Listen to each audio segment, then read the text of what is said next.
N'hésitez pas à liker la vidéo si elle vous plaît et si vous êtes nouveau sur la chaîne, n'oubliez pas de vous abonner et d'activer la notification pour ne rater aucune de nos prochaines vidéos.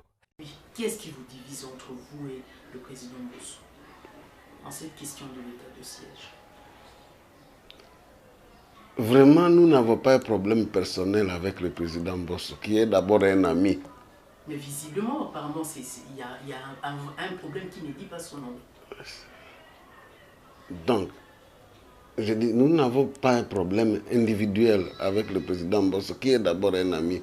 Vous devez savoir que je suis avec le président Bosso à l'Assemblée nationale de 2006 à 2011, de 2011 à 2018, de 2018 à maintenant. Je suis aussi son électeur comme président de l'Assemblée nationale.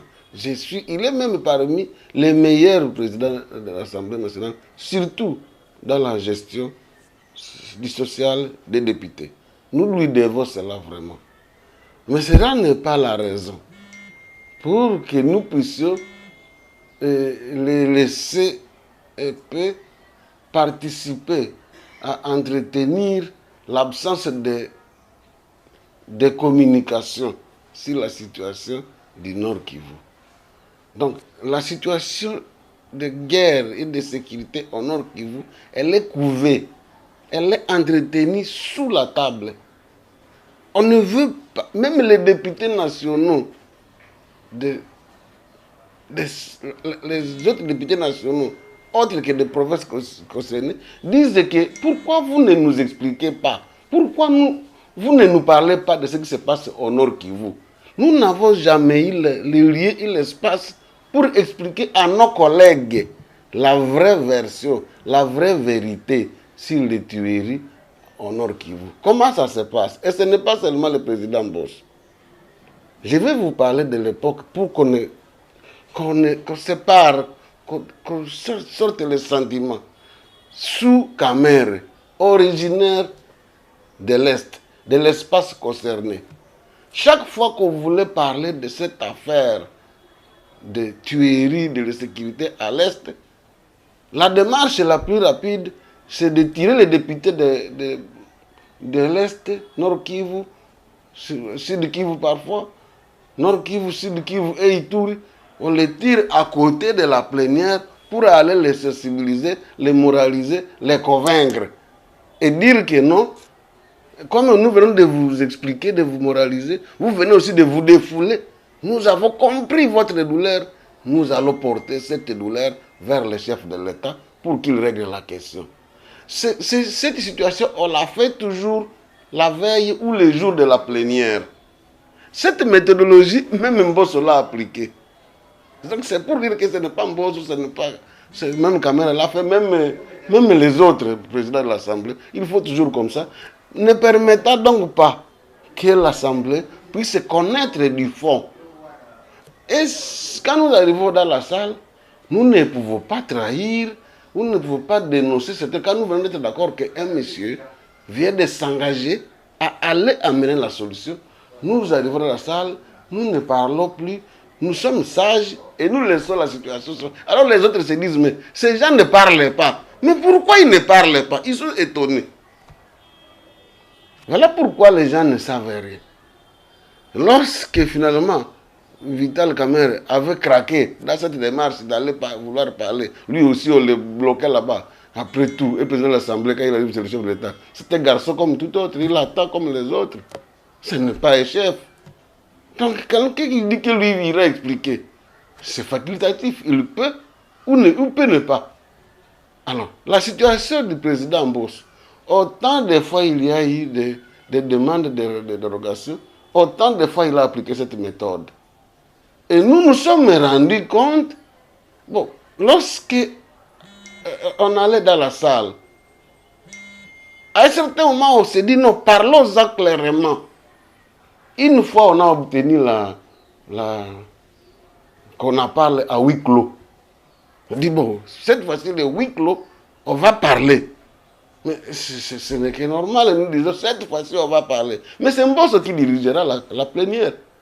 Et quand il dirige la plénière, il aligne majoritairement les députés des autres provinces. C'est une affaire nationale. Et vous vous trouvez dilué, 2 ou 3 d'entre vous parler, 80 des autres provinces ont parlé, ils ne connaissent rien. Donc ils vont apprendre où? Si les gens qui vont parler, en majorité, ce sont les gens qui devraient apprendre. Donc, 3 ou 4 ou 5 parlent, et quand vous voulez parler, on est en train de vous entrecouper. Non, mais vous croyez quoi? Là, d'ailleurs, vous croyez quoi? Et finalement, vous embrouillez. Et les gens, les auditeurs qui sont les députés à huis clos, ne comprennent pas, ou bien ils comprennent juste un peu. Bon, mais quand on dit cette plénière à huis clos se termine de cette manière-là, comme les gens n'ont pas compris, ils disent, et c'est lui qui organise. Il dit non, maintenant on peut aller continuer à défense et sécurité. Nous disons pour nous tous, si on peut convaincre là-bas, nous sommes allés dans la commission défense et sécurité. Et là, nous nous sommes défoulés. Et c'est là que je dénonce. Que comme ce n'est pas public, comme vous verrez encore beaucoup de députés du Nord qui vous-même, ça, ce n'est pas quoi. Ils ne viennent pas. Quelques 2 ou 3 ou 4 ou 5 qui sont le fer de lance de cette affaire vont s'en occuper. Obtiennent qu'on fasse des résolutions. Mais c'est toujours un boss, le président, qu'on va remettre ça. Que ce soit un boss ou un autre, c'est le président à qui on va remettre ça. Et nous croyons en lui, on lui remet. Bon, amener là où ça doit aller. Et quand nous venons de fournir des efforts pendant 2 ou 3 mois de recherche et de communication pour convaincre la commission de défense, ça nous prend 3 mois en temps les gens subissent. Bon, nous arrivons au résultat qu'on lui donne, il faut 2 mois au moins pour découvrir qu'apparemment ce n'est pas arrivé, ou si c'est arrivé, on a classé. On n'a pas. Il faut encore commencer à dire, mais qu'est-ce qui ne va pas? On va encore. Entre-temps, on vient demander la prorogation. Qu'est-ce qui ne va pas 2 mois après? Chaque 2 semaines, nous nous sommes tués dans la patience, mais 2 mois après, nous nous retrouvons. Non. Encore, ils nous amènent dans les réunions avant la plénière. Vous voyez, ça va être comme ceci. Nous nous rendons compte que ce monsieur nous gère. Et nous l'avons laissé, on dit, bon, comme il a rassuré, bon, c'est quand même un vieux. Et nous lui devons du respect. Et moi, personnellement, je le respecte. Mais quand on arrive à cette situation-là, quand il trouve que ça ne va vraiment pas, au lieu qu'on aille dans la plénière, qu'on explique la volonté de la population, la situation de la population, non, bon, vous voyez, il trouve que ça ne va plus, il nous gère, il nous amène chez le chef de l'État. On y va quand même. Tout furieux. Mais c'est lui qui organise. 2 personnes vont parler. Un pour Ituri, un pour Nord Kivu. Vous voyez qu'on n'a pas fait l'expression. Il faut que ce type, le temps pour lui. D'ailleurs, celui qui a parlé pour Nord Kivu n'avait même pas été. Il était à la commission de face, il était à la commission Ecofin. Il est responsable là-bas. Et il n'avait pas participé aux réunions dans lesquelles on agressait pratiquement le président de l'Assemblée pour qu'on lui explique. Lui, il connaît, quand il nous retient là-bas, on lui explique les choses. On peut que même il a tendance lui aussi à pleurer de pitié. Et nous sentons qu'il pleure de pitié. Mais il est porte-parole. Est-ce que la parole la porte? Ça. Mais comme nous l'avons vu pleurer aussi, nous avons confiance. Et c'est ça ce qui s'est passé. Même quand on arrive chez le chef de l'État, il est déjà tout petit là-bas. Tout petit là-bas. Et il nous laisse, c'est lui qui organise, 2 personnes ne vont parler. Et 2 personnes, 2 pour le Kivu, quelqu'un qui n'a même pas été à ces réunions-là, puisqu'il était occupé. Mais il a quand même bien parlé, la synthèse, là, une petite synthèse. Nous n'avons pas parlé chez le chef de l'État. Une personne a résumé ce qu'il avait, a résumé pendant quelques minutes, et c'est tout. Cette population qui crie au bout d'accord de quelques 10 minutes, 15 minutes. Hein? Et c'est tout. Bon, mais comme le président, quand même, il prend quelques grandes mesures, mutualisation. Bon, au moins ça, on a quelque chose. Peuple, calmez-vous. Hein? Sur la base de cette bonne foi que nous trouvons sur le chef de l'État, qui n'a écouté que des morceaux, un petit morceau, cette bonne foi, bon, quand même, vous voyez, il s'efface. L'avantage de Tshisekedi, c'est qu'il écoute et il partage et vous le sentez souffrir. C'est contraire à son prédécesseur qui, quand vous l'exposez, il s'énerve, il vous regarde des yeux qui peuvent vous... Il a même menacé un jour, si vous continuez comme ça, je vais tirer sur quelqu'un un jour, je vais les fusiller. Moi, j'ai déjà assisté à une réunion de son prédécesseur où il dit que quelqu'un veut fusiller. L'autre ici, non. Il écoute et vous sentez la pitié, qu'il partage la douleur. Et il nous prend une mesure radicale de mutualisation. Bon, ce qui nous permet, par respect aussi, de patienter, de voir comment ça va se pratiquer. Et ainsi encore, les députés se taisent. Nous calmons la population. Peuple calmé, voyons. Peuple calmé. Ce n'est pas de sa faute si les résultats n'ont pas marché. C'est toujours la non-application des résolutions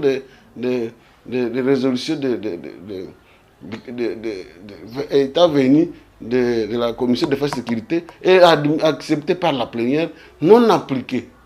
Mais puisque c'est non appliqué, on nous propose la mutualisation des forces avec l'Ouganda. Nous disons, même ça, c'est au moins ça. Et nous soutenons cela jusqu'à maintenant.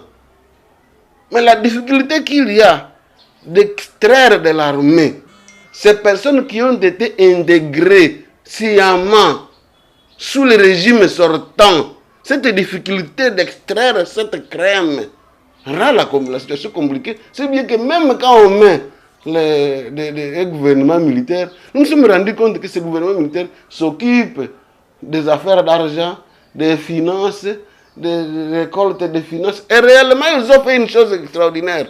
Ils ont prouvé, ces autorités militaires, que les gouverneurs civils qui étaient là, là où lui recevait $100, le nouveau ici reçoit 200. Nous disons quand même, ça quand même, il a dénoncé notre frère. Il a dénoncé le gouvernement civil en matière de finances. Ça, on doit dire cela, on doit coup de chapeau au gouverneur militaire pour cela. Mais cet argent-là n'a pas servi à aider maintenant l'armée à réaliser ses objectifs. Parce que maintenant, il a plus de recettes. Il devrait dire que moi, j'ai mis les ponts là où l'armée avait des difficultés à traverser. J'ai fait là-bas quelque chose qui favorise les fronts.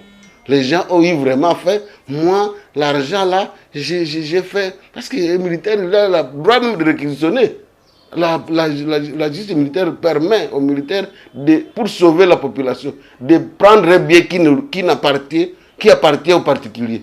Donc, il peut même prendre notre argent du gouvernement provincial. S'il est allé exterminer des rebelles, nous n'allons pas lui en vouloir. Mais il n'a pas fait ça.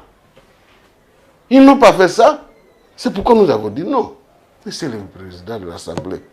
Quand après les vacances, nous venons, nous disons, mais vous nous avez pris la loi d'habilitation pendant 3 mois. On se moque de nous partout. Les populations, c'est que nous ne les défendons pas. Il nous a encore réunis avant la plénière et il nous a rassuré que cette fois-ci, je vais parler au chef de l'État. Moi aussi, je partage. Et nous avons eu 1 semaine, 2 semaines. Nous n'avons que 2 semaines. Il va travailler dur. Il nous propose que non, dans l'entretemps, est-ce que vous ne pouvez pas aller en Nord Kivu avec le Premier ministre, comme ça vous faites encore une évaluation? Quand? Évaluation encore? Ne jouez pas avec nous, nous n'irons même pas. Entre-temps, on descend, on donne quelques avantages, petits avantages.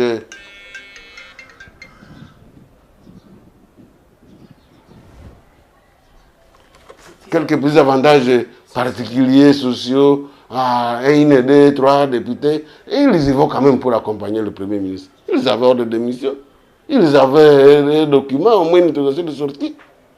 Mais nous nous rendons compte que les gens, mais vous allez faire quoi là-bas? Vous là, vous, nos collègues. Nous avons commencé à craquer. Ça, ce n'est pas correct. Vous allez tromper les populations, sachant que le Premier ministre n'est pas l'autorité qui peut changer quelque chose. Il va faire qu'un rapport, alors que nous-mêmes nous faisons le rapport où on ne nous permet même pas de le terminer à lire le rapport. Il viendra dire quoi? Nous sommes les élus du peuple. Nous pouvons aller amener ce rapport et nous en avons. Et notre rapport de commission de défense et sécurité est complet. Il y a tout. Qu'est-ce qu'il va encore chercher là-bas? Le Premier ministre va faire quelle décision? Il va prendre des ordonnances pour changer des ministres, des commandants militaires. Ce n'est pas ce problème. Nous avons même des bons commandants là-bas, notamment la mutualisation. c'est le commandant de la mission, puisque le gouverneur est resté dans des fonctions administratives et civiles, et il n'est plus commandant des opérations. C'est pourquoi nous disons, mais pourquoi alors un état de siège pour l'installer? Enlevez-nous cela, restez le commandant des opérations, qui est reconnu aussi par ordonnance, qu'il fasse ce travail. Voilà pourquoi nous sommes arrivés à dire non, comme le président Mbosso nous a promis il y a 2 semaines. Et maintenant là, il nous surprend le samedi week-end. Il n'y a plus moyen de parler que non. Venez prendre le document de prorogation pour l'état de siège qu'on va proroger le lundi. Le lundi, nous n'avons même plus le temps de réfléchir. Mais cette situation, ça nous a révoltés. Et nous avons menacé notre président du caucus de Nord Kivu, Élie de Nyiragongo, pour lui dire à la personne de Mwanza, pour lui dire que s'il ne prend pas l'affaire au sérieux, nous le destituons. Nous sommes une majorité, c'est nous qui l'avons mis, nous l'aimons. C'est notre président. Qu'est-ce que tu fais à Goma? En tout cas, ce beau président est venu. Il a écouté sa base que nous sommes. Et nous avons tenu une réunion, je crois, de 17h à 19h la nuit, le samedi, pour obtenir la décision que non, c'est le jeu de Mbosso. Il ne faut pas qu'on l'écoute. D'ailleurs, nous les deux, si nous durcissons les tons, qu'est-ce que vous voulez qu'il aille dire une énième fois au président de la République? Si nous-mêmes, nous ne prenons pas le devant pour que notre message soit écouté, nous n'allons pas participer à cette plénière-là.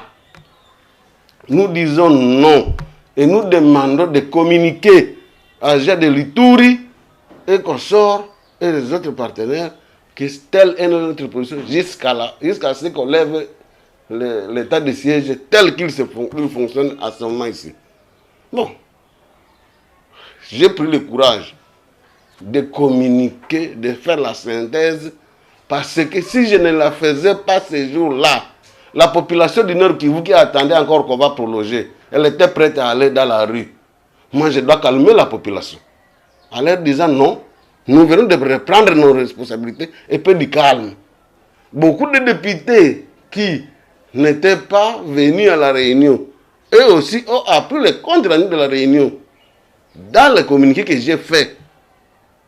Parce que nous n'avions plus le temps dimanche d'aller à la presse pour que ça passe à la radio. Dimanche 20h, vous allez encore passer par quelle radio pour communiquer? Donc, c'est les réseaux sociaux qui peuvent atteindre vite les gens pour dire que non, ne nous exterminez pas, vous, notre peuple. Nous venons de prendre cette décision. Nous comprenons votre souci de nous rejeter, de dire que nous n'avons rien fait. Mais vous ne savez pas que c'était de la passion, c'est normal. Voilà comme effectivement nous sommes à bout. Nous prenons la décision si après. Beaucoup de députés, dont ceux qui n'étaient pas contents des remarques pour être descendus avec le Premier ministre, sont venus maintenant le lendemain. Et c'était ça. Et hier, et pour faire révolter les gens d'Ituri, comment les gens peuvent prendre une décision sans vous consulter, comment tout ça. Non. Et d'ailleurs, pourquoi parler dans le WhatsApp et tout ça? Celui qui a fait là, il a péché. Et Dieu, comme je suis arrivé avec un léger retard, il venait de faire passer l'idée. Et le président Mbosso, comprenant, parce que lui aussi était formé, et c'était un grand monsieur, il a été aussi formé que le député Nord Kivu, et comme d'habitude, il est venu. Et là, je ne peux pas vous cacher, nous avons parlé mal hein, entre nous. C'était vraiment des corps à corps. Pas un corps à corps là, des bagarres là, non. Mais la réalité, on doit le parler sans gêne. Parce que nous disons que, monsieur le président Mbosso, vous pouvez arriver chez le président, vous vous mettez à genoux, on vous dit attendez. Mais nous, nos gens meurent. C'est différent. Quoi que vous soyez le président national et député à un mandat national. Mais vous, cette situation ne peut pas empêcher que vous ne soyez plus élu à Kenge. Vous serez élu, vous avez fait votre travail. Même si vous avez servi 20 provinces, 4 n'ont pas eu de problème. la moyenne pour vous, en tout cas votre élection est évidente. Mais nous mourrons. Nous, on ne veut même pas attendre la date là, on va nous exterminer. La population de l'Est, quand elle fera une option, c'est sa pitié. Et ça c'est vis-à-vis de nous. Alors, conscient de cela, nous lui avons parlé des tons, des combats corps à corps, pas parce que nous ne l'aimons pas, pour l'amener à comprendre la réalité là, et que le comportement qu'il est en train d'afficher risque de nous amener petit à petit vers la tombe.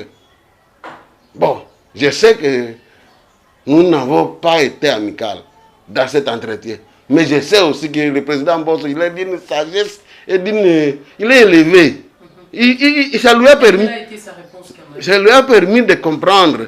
Mais vous comprenez, c'est en même temps que ça lui permet de comprendre, mais il est quand même le président. Hein. Il faut quand même matraquer. S'il y avait même un fouet, même si ma tête, il allait le faire hier, il était presque prêt. S'il y avait un fouet, mais les députés, on ne le fouette pas. Mais, président, bon, cette situation, nous l'avons vécue. Moi, je la tolère. En tout cas, je n'en suis pas mécontent. Moi aussi, président, je dois quand même gérer. Mais alors, la situation telle qu'elle se présente, il comprend que nous sommes un peu au bout, parce que les autres intervenants sont venus aux rescousses pour dire non, cette situation n'est pas des députés, c'est la situation de tous les députés. Bon, les lâches, dans cette situation se taisent, mais quelques courageux sont sortis. Je ne veux pas citer les noms pour ne pas blesser les autres, mais quelques courageux ont démontré. Bon, alors, le président devait descendre pour qu'on aille maintenant à la plénière. Après avoir exprimé que nous sommes contre, d'ailleurs nous sommes restés pour dire maintenant au tir que la conclusion c'était N en N. Mais nous corrigeons la décision précédemment prise que nous n'entrerons pas, nous ne signerons pas, nous ne ferons rien. Cette fois-ci, nous décidons d'aller tous dans la salle et de sortir de là, que tout le monde voie que nous sortons, officialiser cette sortie et ce que nous avons pris comme décision. Bon, nous sommes descendus, mais le président savait que la situation que nous venions de prendre était radicale. Il entre avant nous et il fait décréter un huis clos. La loi va passer par huis clos, on ne va même pas parler. Il fait même voter une mesure qu'il n'y aura même pas de débat. Comme ça, maintenant, il dit la même chose aux autres députés que non, dans une semaine, il va amener la solution. Ce n'est pas lui qui va amener la solution. Nous sommes en train de faire comprendre à celui qui décide que c'est à lui que nous nous adressons pour qu'il lui comprenne ce que les populations demandent. Et si nous ne le faisons pas, et lui et nous, disent-ils, ne seront plus votés là-bas. C'est ce message que nous voulons porter, que non, président, qu'on ne vous trompe pas, qu'on ne vous trompe pas. Qu'on ne vous trompe pas, les gens sont au bout, ils sont au bout, pas parce qu'ils vous reprochent d'avoir commis une faute, mais ils disent qu'au moins qu'une souffrance diminue, celle qu'on appelle état de siège, parce que nous avons finalement compris que vous pouvez réaliser les commandements militaires dans les meilleures conditions, en mettant l'état de siège, comme vous avez mis un commandement de la mutualisation, qui est le responsable de la gestion des opérations, et que le gouverneur n'est plus responsable des opérations. Voilà pourquoi cette situation, nous devons y mettre fin. C'est ça le message. Alors qu'est-ce qui s'était passé? Donc il dit que non, il n'y aura même plus de débat. Et ça, nous arrivions pour sortir officiellement. Nous avons écouté cela dans nos propres oreilles. Et nous avons décidé... Sur la prorogation. Oui, sur la prorogation. Et nous avons décidé que non, chers amis, nous avons crié pour bon, nous sommes là, nous sortons, nous sommes là, nous sortons. Au moins que tout le monde comprenne que nous sommes là, nous sortons, c'est fini, c'est fini, c'est fini. Ce bruit, nous l'avons fait. Et nous sommes allés dehors. Et nous avons fait la déclaration qui indique cela. En effet, c'est pour faire comprendre tout simplement au président Bosso que nous comprenons ses efforts. Nous ne lui en voulons pas. Mais qu'il ne considère pas qu'il nous gère quand même. Nous ne sommes pas des enfants qui on peut dire la même chose 1000 fois et puis même si vous donnez un bonbon, et puis la femme va rester dans cette logique-là 1000 fois on peut le faire. Non, après on a 9 tours, il peut vous dire non papa, non. Là, je crois que je propose telle chose. C'est tel langage fraternel responsable avec notre président que nous continuons à aimer. Mais sur cette question-là, N-O-N, personne ne nous arrêtera. Personne. Mais aujourd'hui, par rapport à votre déclaration d'hier, quelles sont vos revendications succinctes? Je dis que la levée de l'état de siège est une demande que nous voulons qu'on nous laisse faire comprendre cela au chef de l'État. Pourquoi des barrières pour qu'on aille lui faire comprendre si l'Assemblée, et nous voulons que toute l'Assemblée comprenne cela, qu'on n'étouffe pas la communication au sein même de l'Assemblée pour que les gens terminent mandat 2006-2011. On n'a jamais parlé de cela. 2011-2018, on ne parle pas de cela. 2018 jusqu'à présent, on arrange. Qu'est-ce qui se passe? Est-ce que vous imaginez la situation des gens qui sont là-bas? Ces arrangements-là, nous disons N-O-N. N, parce qu'on doit nous permettre de dire, même à notre sein, au sein de nous députés ou politiciens du Nord Kivu, nous devons dénoncer la main noire interne, qu'on nous permette de le dire. Nous savons que parmi nous, pour dire M23 tue, c'est un événement, ils ne veulent pas qu'on le dise, c'est une complicité. Nous savons que pour dire que des faux Banyabisha sont en train d'aller participer à égorger à Ituri, à Beni, il y en a qui ne veulent pas qu'on dise ça. Pourtant, ce sont des faux, pas des Banyabisha, ce sont des faux Banyabisha qui viennent de certains pays. Mais parmi nous, en politique comme dans l'armée, il y a une infiltration réelle qui va mettre la situation du président Tshisekedi en difficulté. Pour dire cela, il ne faut pas qu'on nous empêche. Il ne faut pas qu'on nous empêche. Si le président Tshisekedi ne prend pas de décision sur l'infiltration politique et militaire interne située au Nord Kivu, bien. Et d'ailleurs, pas seulement au Nord Kivu, on a recruté des personnes qui ont émergé de Bakongo, de Katakokombe, de l'Équateur. C'est plus facile d'aller recruter là-bas et faire émerger ces gens dans les politiques des pays voisins qui nous agressent. Quand ces pays dominent le Congo, ce sont les gens de Katakombe qui sont élevés pour soumettre le Kivu. Et ils sont restés déjà élevés. Et ils sont maintenant des grands décideurs politiques en RDC. Complicité, non seulement de beaucoup de politiciens des autres provinces, mais ceux du Nord Kivu. Il y en a qui ont été recrutés et continuent à protéger ces intérêts-là. Il y en a, ceci même au niveau militaire, c'est plus grave. Voilà des choses que nous voulons que l'Assemblée nationale comprenne tout cela sans réserve. Nous voulons que le chef de l'État comprenne tout cela sans réserve. Nous voulons que le gouvernement, que nous avons même dit la fois passée, il ne faut pas rouler les gens. Quand vous savez qu'il n'y a pas de solution, vous allez rouler les gens. Goma, Beni, Goma, Bounia, 2 jours, et c'est tout, vous rentrez. Vous prenez les ministres originaires, vous les embrouillez. Quand on va vous voir, on va oublier l'essentiel. Pourquoi faire oublier les gens l'essentiel? Nous parlons d'une situation qui va ronger le pays durablement si on ne l'affronte pas. Et nous n'avons que le président Tshisekedi qui, lui, quelquefois, il affronte. Lui, au moins, il écoute. Il y a des moments, il affronte. Ça, je voudrais dire à la base du Nord Kivu. Il y a des moments, même s'il y a beaucoup de choses sur les pieds, mises à l'époque où il n'était pas le chef de l'État, il souffre avec un piétinage sur ses... Mais quand même, il y a des moments où il ose dire non, ça ne va pas. Et ça, pour ce point-là, il y en a qui me disent, mais pourquoi vous ne l'agressez pas? Pourquoi? Mais c'est parce que je l'ai vu à cette action. Mais aujourd'hui, là, pourquoi on nous empêche? Pourquoi on veut l'isoler pour que cette situation reste dans cet état? C'est ça ce que nous avons reproché, président de l'Assemblée, avec tous les regards. Et l'amitié surtout. Ça, sur cette question, N-O-N encore une fois. N'hésitez pas à liker la vidéo si elle vous plaît et si vous êtes nouveau sur la chaîne, n'oubliez pas de vous abonner et d'activer la notification pour ne rater aucune de nos prochaines vidéos.